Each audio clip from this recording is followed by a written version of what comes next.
Diduga akibat korsleting listrik, kantor Dinas Perindustrian dan Perdagangan Kota Serang, Banten ludes terbakar. Beruntung tidak ada korban jiwa dalam peristiwa ini.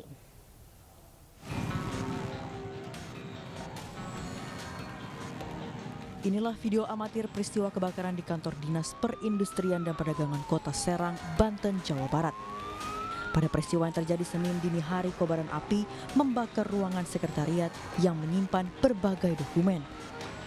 Dugaan sementara sumber api berasal dari korsleting listrik salah satu ruangan sehingga api menjalar ke semua dokumen di dalam lemari.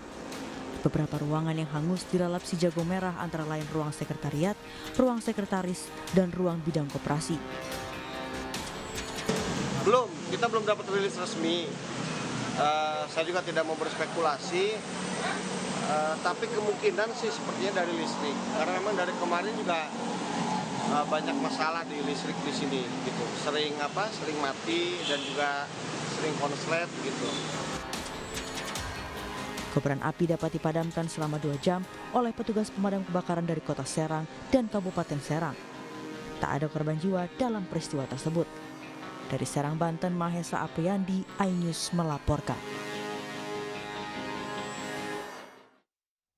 Ya, sementara itu pemirsa, kepolisian masih menanti hasil tes DNA dari jasad wanita termutilasi di sebuah kontrakan di Kabupaten Bekasi, Jawa Barat. Dari hasil forensik sementara, korban dimutilasi dengan gergaji mesin.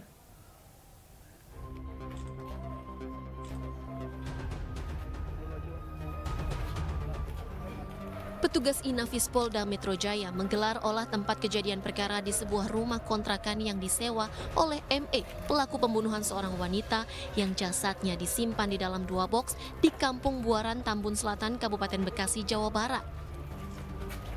Berdasarkan alat bukti yang ketemu di kos-kosan, ketemu identitas yang diduga korban. Oleh karenanya kita mengundang laboratorium forensik dan juga mendapatkan bantuan dari kedokteran forensik untuk menentukan DNA.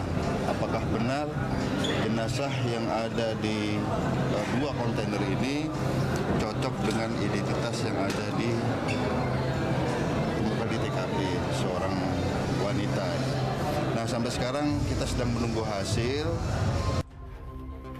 Dari hasil forensik sementara, korban dimutilasi dengan menggunakan gergaji mesin. Namun tetangga tidak ada yang mendengar suara gergaji listrik. Pelaku yang kini sudah diamankan juga dikenal tertutup dan jarang menempati rumah kontrakannya dalam beberapa hari terakhir, meski sudah setahun menyewa. Jarang ketemu, nggak pernah ketemu malah. Yang Bapak ketahui dia tinggal sendiri apa bagaimana? Seingat saya sih sendiri. Saya sendiri berarti Pak ya? Baik, kalau pulang ke sini juga nggak tahu tiap hari atau gimana? Nggak tahu saya. Karena saya udah nggak tinggal di sini, jadi saya nggak tahu. Kalau bayar bulanan gitu, Bapak datang sini atau memang ditransfer? Oh, ditransfer. Nah, waktu itu memang nggak pernah transfer waktu buat bayar itu, Pak? Ya, sempat lama, terus kemudian di WA-in istri saya bayar. Nah, terakhir itu ya di bulan Agustus itu. Tapi di WA masih aktif, Pak, nomornya? Sudah nggak aktif, Pak? Sejak apa, Pak? Terakhir, kalau tidak salah itu sejak dia dikejar pinjol. Sebelumnya, warga Kampung Buaran, Kabupaten Bekasi, Jawa Barat digegerkan dengan penemuan mayat wanita dimutilasi. Jasad korban ditemukan di kamar mandi sebuah kontrakan dalam kondisi membusuk terbungkus plastik hitam. Korban diduga sudah tewas sejak 1 bulan lalu. Dari Jakarta, Tim Liputan iNews melaporkan.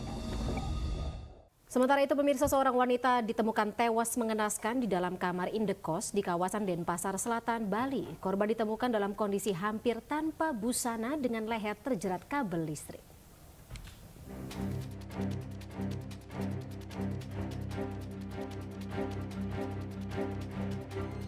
Garis polisi dipasang di depan sebuah kamar indekos Gria Sambora, Jalan Tukat Batanghari, Denpasar Selatan, Bali.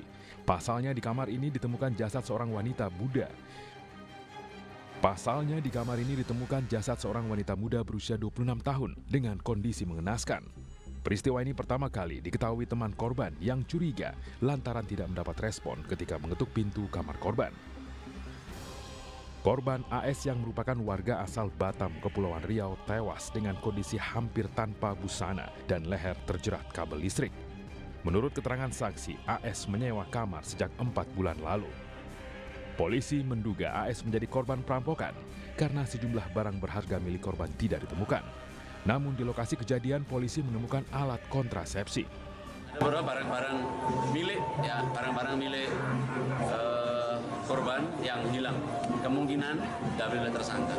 Jadi kalau menurut keterangan saksi, modusnya bagaimana kita masih mencari. Namun sepertinya ada kedekatan atau mungkin hubungan di antara mereka.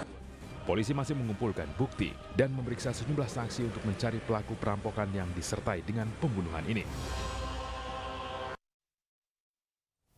Pemirsa, bagaimana perburuan pelaku penculikan bocah Malika di Gunung Sahari, Jakarta Pusat? Ya, kami akan membahasnya dengan sejumlah narasumber setelah jeda berikut ini. Tetaplah bersama kami.